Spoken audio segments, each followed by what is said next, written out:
पिपिली रे जोर धरिलाणी प्रचार आज बीजेडी डेलांग अरिशल और रेंच आदि पंचायत रे बाइक शोभायात्रा और घर घर बुली पुरी संसदीय क्षेत्र बीजेडी प्रार्थी अरूप पट्टनायक और पिपिली विधायक प्रार्थी रुद्र प्रताप महारथी प्रचार करिसेंते। नवीन पट्टनायक विकास धारा को बजाय रखिबा पई भोटर को मनाउछंते उभय नेता। बीजेडी शासन समय रे जिल्ला रे विकास शीर्ष रे पहुंची विकास धारा को आगे नेबा को बीजेडी प्रार्थी को पुणी थरे सुजोग देबा को अपील करिसेंते। प्रार्थी आमने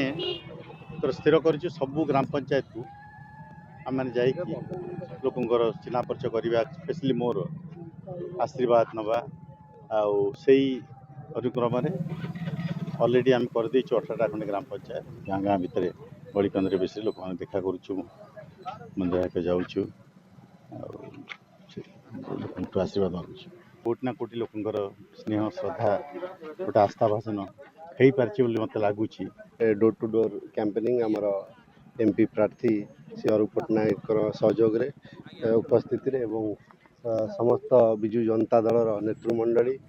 गुरुजन माँ मान सहित युवक साथी मान सहित जो पंचायत जहाँ अरूप सार कहते जो पंचायतर विभिन्न गाँव को साई को जाऊँ जोपरी आशीर्वाद भल पाइबा मिलूँ तो निश्चित रूपे आम आशावादी निश्चित रूपे आमर रिजल्ट भल हम और देलांग पिपिली है विजु जनता दल गड़ और तो मोर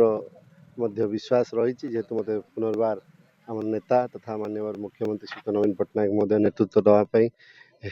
सुजोग देइचंती। मुझे सेवक हिसाब से कार्य करी जनसाधारण आशीर्वाद सहयोग अंचल विकास धारा को आगे नेबी आशीर्वाद।